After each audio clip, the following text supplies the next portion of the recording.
Yangbiriba Punam K.Saratchandra Sharma Sayor Sagi Agenda Manipur Taramuk Chari. Nasi Agenda Manipur Kanagata topic si should Chief Secretary be a local man Manipuri Amana Chief Secretary Su Obom Tokra Haibagi Wapom the Kana Janaki Tanzani Lengen Birbaga Singdi Pambiri Joshep Hmar Tribunal General ATSUM or Tribal Student Union Manipur ne Joshep Taramuk Chari Joshep Oidelengin Biribasi Dhanabir Laishram social scientist Tamodan Taramuk Chari yet a Tanam Pamini K.Saratchandra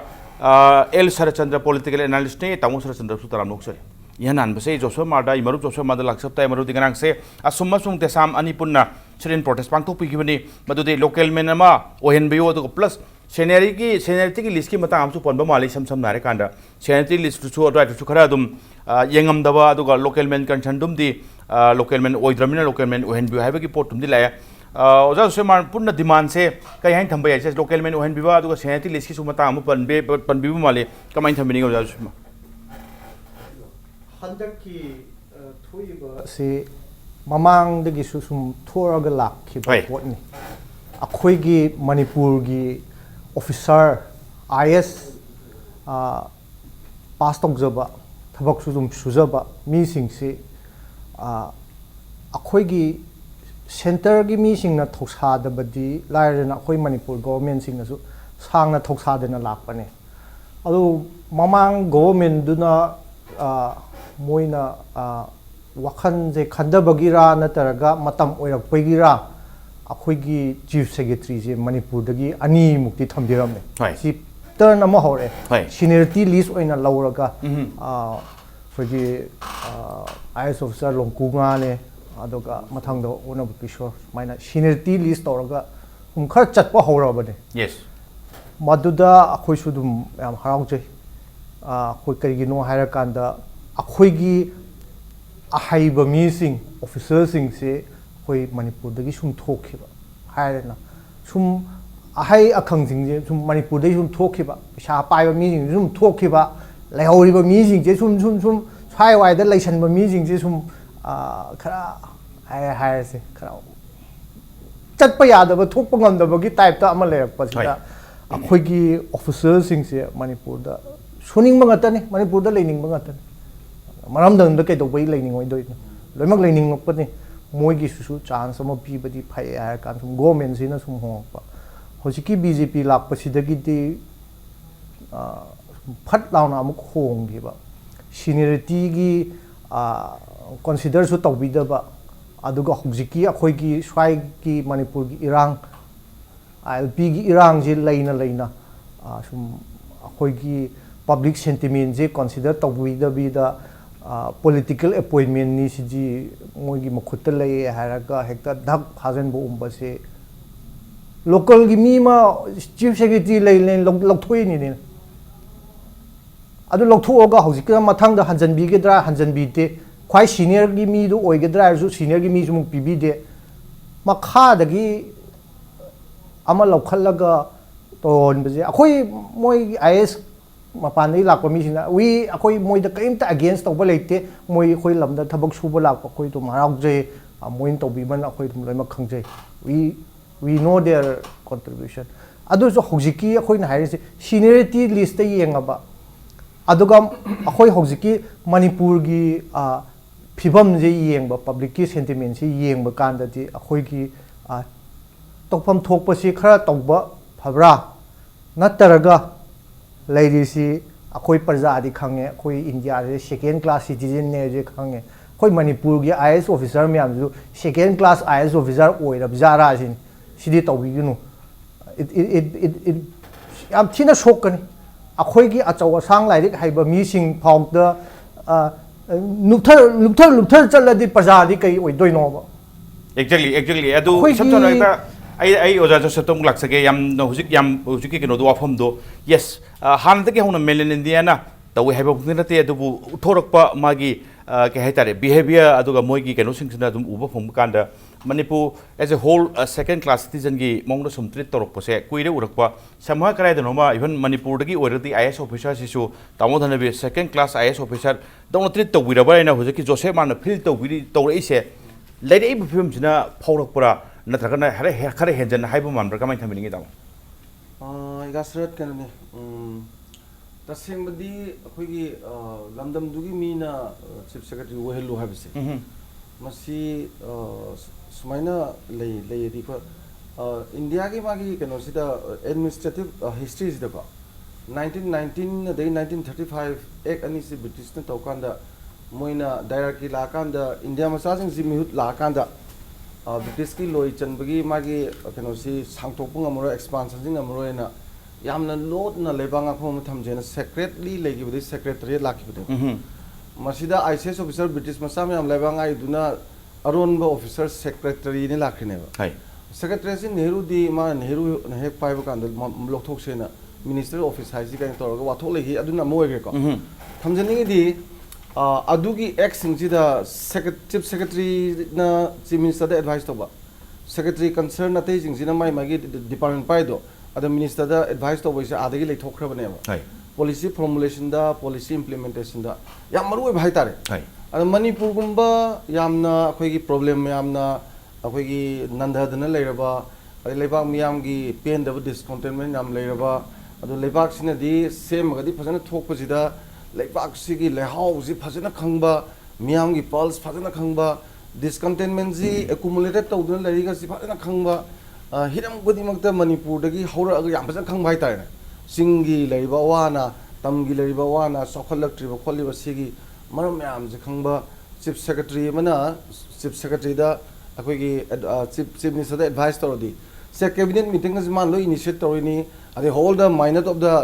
kanosing ji man lo lowrini everything mai mokotalo leine ba awna masmain to ba maru oigraba akoi gi thabak ki khwaidagi secretariat ki makok oiriba adagi di mangonde hena su executive da di hena chawboli trabai tare de ko moi di permanent executive ne ba permanent executive is hek office join to budagi na retire to si thabak to doi ne ba adu somda khoi gi political executive si tambangam de ko ai di mantri oiram baji mathang do oirak ta baji ai continuity is moi de lei ponte ba adu ka high officer me am jing si di am su competent ba adu thabak su continuity ji phajan leiraga moi gi finger tips to loi leba ngakta ne ba sigum baji da leipak tu gi chokhatna ba khonna ba da leipak tu gi phaja policy formulate to ba policy du implement to ba lamdam du de leiriba mi punamaksi yam phajana khangba mamun ta na khangba mina makok te lerga thabak to bai je khwaidigi hena sakhot ka pot amane ba politics ke do da loi kaurga ko tom thu pai tai na madu tawdabida khoi gi yam political oina to buse masine maram oidana nangsagi forget about the second decision adu jana ta bada ko second class ki kedo bugi second class oidino Manipur gi macha hoje PM office te leri ko ministry of home affairs PM ki te lei ba kai jidi yamna kedo ne ba khoi gi chief secretary ma kai ma transfer to ta di aseng badi constitution gi oina di moise PM office chaka dau ne ba atai daga pina de ba atai daga piri ji kai ba pi ne lo ne ba ad kem kan da adumai transfer to ka da chief secretary pham tha to gem yaw ne ba ai di thoina ma se khoi da discriminate to buni gain shaur ga ko aduna aina khanjaba da aina thamjaning ba da di ngasai gi haitaba khotaba sonba ama manata ba da ko se yamna hena political interference politically interfere to buzi masima akhoi khara pen de ha tare handam maki matang ja se ram madhav bhai ko mazu Andhra Pradesh dei adagi di hojiki akhoi Suresh Babu ju hai ko hoi ma Manipur Tripura ka darni aduga 86 base du ko adu 86 ka jidi si mamang da akhoi gi hanchin leri ma 85 base ni adagi Ramuiba leri 85 base ni ko mayam leri ba khoi su adu myam du tawraga ma sumaina ek thangkalaga thambasida kari gi kamaina thamnari no habi wang sila kandadi amoiro ai gi akhoi gi Manipur machana haiba haitaba natabadana akhoi gi karai tare lamdam sigi tasengna punamak si khangba policy sembada policy implement obada yamena mai pakadaba mi thamba is akhoi gi thamam thoi khale thamda masibak la le loi okay tamosu sandra modo hojik laktu se wafam se chief secretary ma khanba se IS officer mayam ma leibadagi magina khaningba magi prerogative ta khaning mong khanba yabai wafam ma lekhra to plus laidi senating list yeng kanan plus lamdam se ki khare hena khangba khare hena uba khare hena koi mami chan bai ta emrom da hardi swagi khangba hibai fam ju lakpa kansta amana chief minister ki prerogative haibani amana somda senating list ki aduga local Manipur wagedam ne hasi khangba haibadugi ani se punna yeng kan tamo ko ubi akhoi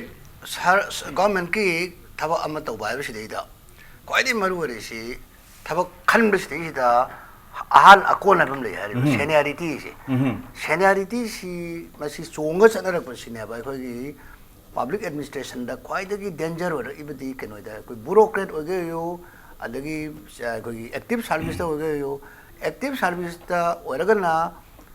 rank ꯑꯃꯈꯛꯇꯪ ꯍꯦꯟꯕ ꯅꯨꯄꯥꯗꯣ ꯃꯗꯒꯤ ꯆꯣꯡꯅ ꯑꯃꯨꯛ ꯆꯠꯈꯤꯕ ꯇꯥꯔꯗꯤ ꯃꯈꯥ ꯃꯉꯣꯟ ꯑꯃꯗꯨꯗ ꯑꯃꯨꯛ ꯁꯂꯥꯝ ꯀꯣꯠꯇꯧꯔꯤꯅꯦꯕ ꯃꯗꯨꯅ ꯑꯩꯈꯣꯏꯒꯤ ꯁꯥꯔꯚꯤꯁꯇ ꯗꯤꯃꯣꯔꯦꯂꯥꯏꯁ ꯇꯧꯕ ꯑꯃ ꯂꯥꯛꯑꯀꯥꯟꯗ ꯑꯩꯈꯣꯏꯒꯤ ꯄꯥꯕ꯭ꯂꯤꯛ ꯑꯦꯗꯃꯤꯅꯤꯁꯇ꯭ꯔꯦꯁꯟꯁꯦ ꯐꯦꯜ ꯑꯣꯏꯅꯅꯕꯒꯤ ꯃꯆꯥꯛ ꯑꯃ ꯑꯣꯏ ꯁꯤꯃ ꯑꯗꯩ ꯑꯃꯅ ꯃꯁꯤ ꯆꯨꯝꯅ ꯇꯧꯍꯧꯗ꯭ꯔꯒꯅ ꯀꯃꯥꯏꯅ ꯇꯧꯒꯦꯗ ꯕ꯭ꯌꯨꯔꯣꯀ꯭ꯔꯦꯠꯀꯤ ꯏꯁꯨꯅꯤ ꯑꯩꯈꯣꯏ ꯂꯥꯛꯏꯁꯦ ꯃꯁꯤꯗꯤ ꯃꯣꯏ ꯃꯁꯦꯟꯒꯤ ꯃꯅꯨꯡꯗ ꯑꯃꯒ ꯌꯥꯅꯗꯕ ꯅꯨꯡꯁꯤꯅꯗꯕ ꯑꯩꯈꯣꯏꯒꯤ ꯀooperation ꯂꯩꯅꯔꯛꯇꯗꯅ ꯑꯩꯈꯣꯏꯒꯤ ꯒꯣꯕꯔꯅꯦꯟꯁ ꯑꯁꯤꯗꯩꯁꯤꯗ ꯑꯀꯥꯏꯕ ꯑꯃ ꯂꯥꯛꯑꯒꯗꯤ ꯀꯔꯤꯅꯣꯗ ꯃꯗꯨꯒꯤ ꯗꯥꯏꯔꯦꯛꯂꯤ ꯍꯔꯠ ꯇꯧꯔꯛꯀꯗꯣꯏꯁꯤ ꯒꯣꯔꯃꯦꯟ ꯄꯥꯏꯔꯤꯕ ꯃꯈꯣꯏꯒꯤꯗꯨ ꯅꯠꯇꯦꯕ ꯒꯣꯔꯃꯦꯟꯠꯀꯤ ꯃꯈꯥꯗ ꯑꯩꯈꯣꯏ ꯍꯤꯡꯖꯔꯤꯕ ꯄꯤꯄꯜꯁꯦ ꯃꯁꯤꯅꯦꯕ ꯗꯥꯏꯔꯦꯛ ꯁꯣꯛꯀꯗꯧꯔꯤꯁꯦ ꯃꯁꯤꯅꯦꯕ ꯑꯩꯈꯣꯏꯗ ꯌꯥꯝ ꯀꯥꯏꯔꯛꯏꯕꯗꯤ ꯑꯗꯨꯅ ꯃꯁꯤꯗꯩꯁꯤꯗ ꯑꯩꯈꯣꯏꯒꯤ ꯑꯍꯥꯟ ꯑꯀꯣꯟ ꯍꯥꯏꯕꯁꯤꯗꯩꯗ ꯑꯃꯨꯛ ꯀꯔꯤꯒꯨꯝꯕ ꯃꯗꯨꯅ ꯃꯁꯥꯗ ꯕ꯭ꯂꯦꯛ ꯃꯥꯔꯛ ꯂꯩꯔꯕ ꯐꯠꯇꯕ ꯃꯤ ꯑꯣꯏꯔꯕ ꯑꯗꯨꯔꯒꯗꯤ ꯁꯦꯅꯤꯌꯥꯔꯤꯇꯤꯒꯤ ꯏꯚꯟ ꯂꯩꯔꯐꯥꯎꯗꯁꯨ ꯃꯗꯨ ꯑꯩꯈꯣꯏ ꯈꯟꯅꯗꯕ ꯌꯥꯏ ꯒꯣꯔꯃꯦꯟꯇꯨꯅ ꯑꯗꯨ ꯅꯠꯇꯕ ꯆꯨꯝꯅꯒꯤ ꯃꯥꯒꯤ ꯅꯣꯔꯃꯦꯜ ꯀꯣꯔꯁꯇ ꯂꯩꯖꯔꯤꯕ ꯈꯣꯠꯄꯗꯨ ꯖꯝ ꯇꯧꯈ꯭ꯔꯒꯗꯤ ꯃꯗꯨ ꯅꯨꯡꯉꯥꯏꯔꯣꯏ ꯑꯗꯨꯕꯨ ꯆꯤꯞ ꯃꯤꯅꯤꯁꯇꯔꯅ ꯅꯠꯇ꯭ꯔꯒ ꯒꯣꯔꯃꯦꯟꯇꯨꯅ ꯃꯥꯒ ꯈꯨꯠ ꯆꯥꯟꯅꯕ ꯁꯝꯅ ꯍꯥꯏꯔꯕꯗ ꯌꯨꯝꯒꯤ ꯅꯨꯄꯤ ꯑꯃ ꯃꯌꯨꯝ ꯑꯩꯈꯣꯏꯒꯤ ꯌꯨꯝꯕꯥꯜꯒꯤ ꯊꯤꯕ ꯃꯇꯝꯗꯁꯨ ꯈꯨꯠ ꯆꯥꯟꯅꯕ ꯆꯪꯉꯤ ꯑꯗꯨꯃꯥꯏꯅ ꯇꯧꯗꯅ ꯕ꯭ꯌꯨꯔꯣꯀ꯭ꯔꯦꯠꯁꯤꯡꯁꯤ ꯒꯣꯔꯃꯦꯟꯇꯨꯒ ꯈꯨꯠ ꯆꯥꯟꯅꯕ ꯃꯤ ꯆꯪꯉꯤ ꯃꯗꯨ ꯃꯣꯏꯒ ꯂꯣꯏꯅꯕ ꯇꯥꯏ ꯍꯥꯏꯗꯤ ꯃꯗꯨ ꯐꯥꯎꯒꯤ ꯂꯣꯖꯤꯛꯇꯗꯤ ꯑꯆꯨꯝꯕ ꯂꯩꯔꯒꯁꯨ ꯃꯗꯨ ꯉꯥꯛꯇ ꯆꯠꯊꯔꯛꯄ ꯃꯇꯝꯗ ꯁꯣꯝꯗ ꯁꯦꯅꯤꯌꯥꯔꯤꯇꯤꯁꯤ ꯀ꯭ꯔꯣꯁ ꯇꯧꯗꯨꯅ ꯑꯩꯈꯣꯏꯒꯤ ꯂꯥꯟꯅ ꯆꯠꯈꯤꯕ ꯇꯥꯔꯒꯗꯤ ꯃꯁꯤ ꯑꯀꯥꯏꯕ ꯂꯩ ꯑꯁꯤꯗꯤ ꯃꯤꯅꯁꯨ ꯌꯥꯒꯗꯕ ꯂꯥꯏꯅꯁꯨ ꯌꯥꯒꯗꯕ ꯄꯣꯠꯅꯤ ꯑꯗꯨꯕꯨ ꯁꯤꯗꯩꯁꯤꯗ ꯌꯥꯝ ꯀꯥ ꯍꯦꯟꯅ ꯈꯤꯇꯪ ꯅꯣꯡꯃꯒꯤ ꯈꯦꯠꯅꯕ ꯅꯤꯅꯤ ꯈꯦꯠꯅꯕꯒ ꯅꯠꯇꯅ 1981ꯒꯤ ꯕꯦꯁꯇꯒꯤꯅ ꯍꯧꯖꯤꯛ ꯂꯥꯛꯏꯕ ꯁꯤꯐꯥꯎꯗ 87 ꯐꯥꯎꯒꯤ ꯂꯤꯁ ꯑꯃ ꯑꯩꯈꯣꯏ ꯒꯣꯔꯃꯦꯟꯗꯒꯤ ꯊꯣꯛꯂꯛꯄꯁꯤ ꯎꯕ ꯃꯇꯝꯗ ꯍꯧꯖꯤꯛ ꯑꯩꯈꯣꯏꯒꯤ ꯆꯤꯞ ꯁꯦꯀ꯭ꯔꯦꯇꯔꯤ ꯑꯣꯏꯔꯤꯕ ꯁ꯭ꯔꯤ ꯁꯨꯔꯦꯁ ꯕꯥꯕꯨꯁꯦ ꯗꯥꯛꯇꯔ ꯁꯨꯔꯦꯁ ꯕꯥꯕꯨꯁꯤ 86ꯀꯤ ꯕꯦꯁꯅꯦꯕ ꯑꯗ ꯁꯣꯝꯗ ꯂꯥꯛꯏꯕꯁꯤ ꯃꯤꯡ ꯑꯣꯏꯅ ꯄꯟꯖꯔꯦ ꯃꯁꯤ ꯋꯥꯔꯧꯕꯤꯕ ꯌꯥꯗꯦ ꯂꯨꯏꯈꯝꯁꯤ 81ꯒꯤ ꯕꯦꯁꯅꯦꯕ ꯃꯥ ꯃꯄꯥꯟꯗ ꯂꯩ ꯃꯄꯥꯟ ꯂꯩꯕꯁꯦ ꯃꯁꯥꯅ ꯄꯥꯝꯗꯅ ꯂꯩꯕ꯭ꯔꯥ ꯉꯁꯥꯏ ꯀꯩꯅꯣ ꯖꯣꯁꯦꯞꯅꯗꯤ ꯍꯥꯏꯈ꯭ꯔꯦꯀꯣ ꯃꯁꯥꯅ ꯄꯥꯝꯖꯗꯅ ꯅꯠꯇ꯭ꯔꯒ ꯁꯦꯟꯇ꯭ꯔꯦꯜ ꯒꯣꯔꯃꯦꯟꯅ ꯂꯨꯏꯈꯝ ꯑꯁꯦ ꯗꯔꯀꯥꯔ ꯂꯩ ꯍꯥꯏꯗꯅ ꯊꯝꯕꯩꯔꯥ ꯅꯠꯇ꯭ꯔꯒ ꯃꯁꯥꯅ ꯄꯥꯝꯖꯕꯩꯔꯥ ꯃꯥꯒꯤ ꯑꯩꯈꯣꯏꯗꯤ ꯃꯗꯨꯃꯗꯤ ꯈꯪꯗ꯭ꯔꯦ ꯇꯁꯦꯡꯅ ꯑꯣꯐꯤꯁꯥꯔꯅꯤꯅ ꯃꯥꯅ ꯑꯩ ꯑꯗꯨ ꯄꯥꯝꯃꯤ ꯈꯣꯠꯂꯤꯗꯤ ꯍꯥꯏꯕ ꯌꯥꯗꯦ ꯑꯗꯨꯕꯨ ꯉꯁꯥꯏ ꯃꯤꯑꯣꯏꯕ ꯍꯥꯏꯕꯁꯦ ꯃꯥꯒꯤ ꯃꯔꯝꯗꯝꯗ ꯂꯩꯅꯤꯡꯕ ꯈꯣꯠꯅꯤꯡꯕꯁꯨ ꯃꯌꯥꯝ ꯑꯃ ꯂꯩꯔꯤ ꯑꯗꯨꯗꯒꯤ ꯑꯃꯅ ꯑꯩꯈꯣꯏꯒꯤ ꯄꯤꯄꯜꯅ ꯑꯩꯈꯣꯏꯒꯤ ꯑꯣꯏꯕ ꯃꯤ ꯑꯩꯈꯣꯏꯒꯤ ꯏꯔꯣꯟ ꯈꯪꯅꯕ ꯂꯝꯆꯠ ꯈꯦꯠꯅꯕ ꯃꯤꯠꯌꯦꯡ ꯅꯥꯌꯦꯡ ꯈꯦꯠꯅꯕ ꯑꯩꯈꯣꯏ ꯂꯝꯗꯝꯁꯤꯒꯤ ꯑꯩꯈꯣꯏꯒꯤ ꯃꯆꯥꯅ ꯍꯥꯏꯗꯤ ꯁꯟ ꯑꯣꯐ ꯗ ꯁꯣꯏꯜꯅ ꯑꯩꯈꯣꯏꯒꯤ ꯂꯝꯁꯦ ꯃꯁꯤꯒꯤ ꯁꯥꯁꯣꯟ ꯇꯧꯕꯗ ꯑꯆꯧꯕ ꯁꯔꯨꯛ ꯌꯥꯕꯁꯦ ꯑꯩꯈꯣꯏ ꯃꯤꯌꯥꯝꯅ ꯂꯣꯏ ꯄꯥꯝꯕ ꯉꯥꯛꯇꯅꯤ ꯑꯗꯨꯃꯥꯏꯅ ꯇꯧꯗꯅ ꯑꯩꯈꯣꯏꯒꯤ ꯑꯦꯗꯚꯣꯀꯦꯠ ꯖꯦꯅꯔꯦꯜ ꯍꯧꯖꯤꯛꯀꯤ ꯍꯟꯗꯛꯀꯤ ꯒꯣꯔꯃꯦꯟꯁꯤꯗ ꯍꯥꯞꯄ ꯃꯇꯝꯗ ꯑꯦꯗꯚꯣꯀꯦꯠ ꯖꯦꯅꯔꯦꯜꯁꯤ ꯃꯄꯥꯟꯗꯒꯤ ꯌꯥꯝꯅ ꯍꯩ ꯈꯪꯕꯁꯤꯡ ꯑꯣꯏꯔꯝꯕꯗꯤ ꯌꯥꯏ ꯑꯦꯗꯚꯣꯀꯦꯠ ꯖꯦꯅꯔꯦꯜ ꯍꯥꯞꯀꯅꯦꯅ ꯇꯧꯔꯛꯄ ꯃꯇꯝꯗ ꯁꯟ ꯑꯣꯐ ꯗ ꯁꯣꯏꯜ ꯂꯝꯗꯝꯁꯤꯒꯤ ꯃꯇꯤꯛ ꯆꯥꯕ ꯎꯀꯤꯜꯁꯤꯡꯒꯤ ꯃꯔꯛꯇꯒꯤ ꯈꯟꯁꯤꯅ ꯌꯥꯝꯅ ꯑꯆꯧꯕ ꯈꯣꯜꯂꯥꯎ ꯑꯃ ꯂꯥꯛꯑꯀꯥꯟꯗ ꯑꯦꯗꯚꯣꯀꯦꯠ ꯖꯦꯅꯔꯦꯜꯁꯤ ꯂꯝꯗꯝꯁꯤꯒꯤ ꯃꯤ ꯈꯟꯈꯤꯑꯕ ꯁꯨꯃꯥꯏꯅ ꯇꯧꯗꯅ ꯍꯧꯖꯤꯛꯀꯤ ꯒꯣꯔꯃꯦꯟ ꯑꯁꯤꯅ ꯆꯤꯞ ꯁꯦꯀ꯭ꯔꯦꯇꯔꯤꯒꯤ ꯃꯇꯥꯡꯁꯦ ꯃꯤꯌꯥꯝꯒꯤ ꯈꯣꯜꯂꯥꯎ ꯑꯃ ꯂꯥꯛꯑꯕ ꯃꯤꯌꯥꯝꯅ ꯀꯔꯤ ꯈꯜꯂꯤꯒꯦ ꯍꯥꯏꯕꯁꯤ ꯂꯥꯛꯑꯒꯗꯤ ꯃꯣꯏꯗ ꯁꯦꯀꯦꯟ ꯊꯣꯠ ꯑꯃ ꯈꯜꯂꯒ ꯍꯧꯖꯤꯛ ꯁꯨꯔꯦꯁ ꯕꯥꯕꯨꯁꯦ ꯔꯦꯒꯨꯂꯔ ꯑꯣꯏꯅ ꯍꯥꯞꯄꯤꯕ꯭ꯔꯥ ꯅꯠꯇ꯭ꯔꯒ ꯇꯦꯝꯄꯔꯔꯤ ꯑꯣꯏꯅ ꯁ꯭ꯇꯣꯞ ꯒꯦꯞ ꯑꯦꯔꯦꯟꯖꯃꯦꯟ ꯑꯃꯗ ꯍꯥꯞꯄꯤꯕ꯭ꯔꯥ ꯈꯪꯖꯗ꯭ꯔꯦ ꯑꯗꯨꯕꯨ ꯍꯧꯖꯤꯛ ꯐꯥꯎꯕꯗ ꯃꯁꯤ ꯀꯔꯝꯕ ꯀꯟꯗꯤꯁꯟꯗ ꯍꯥꯞꯄꯤꯕꯅꯣ ꯍꯥꯏꯁꯦ ꯑꯩꯈꯣꯏꯅ ꯎꯗꯦ ꯑꯗꯨꯕꯨ ꯃꯤꯌꯥꯝꯒꯤ ꯈꯣꯜꯂꯥꯎꯗꯗꯤ ꯂꯝꯗꯝꯁꯤꯒꯤ ꯃꯤꯑꯣꯏ ꯑꯃꯅ ꯑꯩꯈꯣꯏꯒꯤ ꯆꯤꯞ ꯁꯦꯀ꯭ꯔꯦꯇꯔꯤ ꯑꯣꯏꯕꯁꯦ ꯑꯩꯈꯣꯏ ꯂꯝꯗꯝꯁꯤꯒꯤ ꯈꯨꯗꯣꯡ ꯆꯥꯒꯅꯤ ꯑꯩꯈꯣꯏ ꯁꯟ ꯑꯣꯐ ꯗ ꯁꯣꯏꯜ ꯑꯃ ꯃꯥꯅ ꯐꯠꯇꯕ ꯃꯤ ꯑꯣꯏꯔꯝꯃꯗꯤ ꯈꯪꯗ꯭ꯔꯦꯀꯣ ꯑꯐꯕ ꯃꯤ ꯑꯣꯏꯔꯒꯗꯤ ꯃꯁꯤ ꯄꯥꯝꯃꯤ ꯍꯥꯏꯕꯁꯦ ꯃꯁꯤ ꯒꯣꯔꯃꯦꯟꯅ ꯀꯟꯁꯤꯗꯔ ꯇꯧꯕ ꯆꯨꯝꯃꯤ ꯑꯩ ꯑꯍꯥꯟꯕ ꯔꯥꯎꯟꯁꯤꯗ ꯁꯨꯃꯥꯏꯅ ꯊꯝꯖꯅꯤꯡꯉꯤ ꯃꯔꯨꯞ ꯖꯣꯁꯦꯞ ꯑꯩꯅ ꯂꯥꯛꯆꯅꯤꯡꯕꯁꯦ ꯉꯁꯥꯏꯒꯤ ꯄ꯭ꯔꯤꯔꯣꯒꯦꯇꯤꯞ ꯑꯣꯐ ꯗ ꯆꯤꯞ ꯃꯤꯅꯤꯁꯇꯔꯗꯨꯃ ꯑꯗꯨꯒꯤ ꯄꯣꯠꯇꯨꯃ ꯂꯩꯔꯀꯥꯟꯗ ꯑꯗꯨꯒꯤ ꯄꯣꯠꯇꯨꯗꯤ ꯌꯦꯁ ꯆꯤꯞ ꯃꯤꯅꯤꯁꯇꯔꯒꯤ ꯄꯤꯛꯑꯞꯇꯨꯗꯤ ꯆꯤꯞ ꯃꯤꯅꯤꯁꯇꯔꯒꯤ ꯄꯤꯛꯑꯞꯅꯤ ꯑꯗꯨꯕꯨ ꯁꯝꯍꯥꯏ ꯀꯔꯥꯏꯗꯅꯣꯃ ꯁꯦꯅꯤꯌꯔꯤꯇꯤ ꯂꯤꯁꯇꯨꯁꯨ ꯑꯗꯨꯝ ꯀꯥꯜꯂꯕ ꯁꯦꯅꯤꯌꯔꯤꯇꯤ ꯂꯤꯁꯇꯨꯁꯨ ꯑꯗꯨꯝ ꯑꯣꯚꯔꯂꯨꯛ ꯇꯧꯕ ꯃꯥꯟꯕ ꯑꯗꯨꯒ ꯂꯣꯀꯦꯜ ꯃꯦꯟꯒꯤ ꯀꯟꯁꯤꯗꯔꯦꯁꯟꯗꯨꯝꯗꯤ ꯑꯣꯜꯃꯣꯁ ꯑꯗꯨꯁꯨ ꯑꯗꯨꯝ ꯀꯥꯟꯕ ꯃꯥꯟꯕ ꯀꯔꯥꯏꯗꯅꯣꯃ ꯄꯣꯂꯤꯇꯤꯀꯦꯜ ꯏꯟꯇꯔꯐꯔꯦꯟꯁ ꯑꯃ ꯌꯥꯝ ꯆꯥꯎꯅ ꯂꯩꯔꯕ꯭ꯔꯥ ꯉꯁꯥꯏꯒꯤ ꯑꯟडꯔ ꯗ ꯄ꯭ꯔꯤꯇꯦꯛꯁ ꯑꯣꯐ ꯉꯁꯥꯏꯒꯤ ꯆꯤꯞ ꯃꯤꯅꯤꯁꯇꯔ ꯄ꯭ꯔꯤꯔꯣꯒꯦꯇꯤꯞꯇ ꯍꯥꯏꯁꯤꯗ ꯀꯩ ꯋꯥꯐꯝ ꯊꯝꯕꯤꯅꯤꯡꯉꯤ ꯍꯧꯖꯤꯛꯀꯤ ꯒꯣꯚꯔꯟꯃꯦꯟꯁꯦ BJPꯒꯤ ꯒꯣꯚꯔꯟꯃꯦꯟꯅꯤ ꯑꯗꯨꯒ BJPꯁꯦ ꯉꯔꯥꯡꯗ ꯍꯧꯔꯛꯄꯅꯤ ꯍꯥꯏꯕ ꯌꯥꯏ ꯃꯃꯥꯡꯗꯁꯨ ꯑꯅꯤꯈꯛ ꯌꯥꯎꯈꯤꯕꯅꯤ position zu mati mapung phana tawkidabani Manipur ki context Manipur gi context aduna Manipur government je sidagi moi gi mi lai sing BJP gi mi lai sing je center gi mi sing jina thajab yau tabjara somdagi mi moi gi thajal isi confidence lai tabra mamangi government du di moi mahan confidence lai na Delhi na haira aju ngai go noi gi to ngak ngai go haiba ngame ba sigi government jina adum bagi magi influence hoji leitriba hoji ki center da pai ba mi sing si kana kana no kari no kana da so leirige ko RSS ki kana no BJP ki kana no home ministry ki kana no si mayam se moi gi loimak le hoji ka sai lana highway juna akhoi gi lai je university su UP gi mini ko moi UP gi mini adu di sidi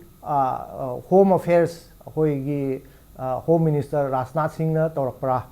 haibusu laiya swai gi matang sida su government na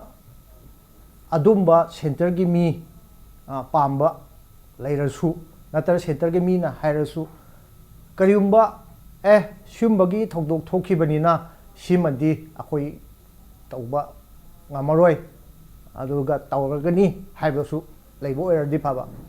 hojiki moina hape ijisu chief secretary in charge ni chief secretary in charge sibu kai hai no si moi je public ki yengi ro public ki irang hoba ngai ro nataraga Suresh Babu je khare chingnari bra kai no hai wai se kai no ba adu akhoi ki haifam thokpa hai bani seniority list yengbiu ko